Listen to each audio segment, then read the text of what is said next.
Doctor Fauzia या उनकी वालदा से जब आपकी मुलाकात हुई, उन्होंने कहा कि कोई लीडर इतना सीरियस था इस इशू को लेके, क्या उन्होंने बेहिसी का इनका जी उन्होंने सबके नाम लिए, लेकिन जब उन्होंने बाबा जी की बात की ना तो उन्होंने कहा कि वो जिस तरह हमारे घर में आया, मुझे ये फील हुआ कि वाकई इसकी बेटी भी है। मुझे ये फील हुआ कि मेरे बाद अगर किसी की बेटी है तो वो खादिम हुसैन रिजवी की बेटी है। जिस दर्द से वो आया और जिस कर्ब से वो हमारे पास पहुंचा, तो ये उन्होंने मुझे कहा कि बेटा आपने, मैं कि जी माँ जी हाँ, वो उनकी बहन है हमारी, तो वो माँ की हैसियत रखती है, आप हमारी।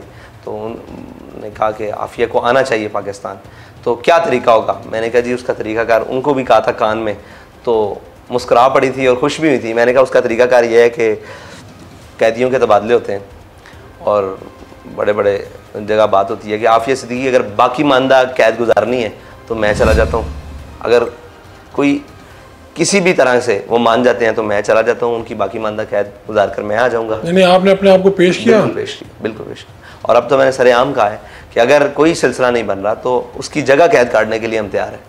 क्या उनको बनना चाहिए ना, मतलब इतनी तो होती है, ये पेरोल बनता है, आपको याद हो कि पाकिस्तान में भी कानून मौजूद है, पेरोल बनता है, तो पेरोल पर भी रिहा हो सकती है। और अगर वो कहते हैं कि जैसे रेमंड डेविस किया है यहाँ से, तो उसके बदले में कर्नल जोसेफ किया है, पाकिस्तानी को शहीद करके। मतलब खामोशी से इतनी वारदातें डली हैं, क्या वो पाकिस्तानी नहीं थे? क्या उनका जुर्म आफिया सिद्दीकी के जुर्म से बड़ा नहीं था?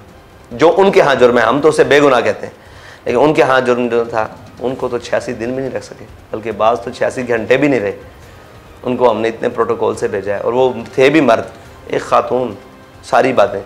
तो साए मौत की सज़ा भी जो है ना, किसी के कत्ल की सज़ा भी, वो भी 23-24 साल ही है। वो तो दिन रात डाल के की जाते हैं, इन्होंने तो स्ट्रेट काटी।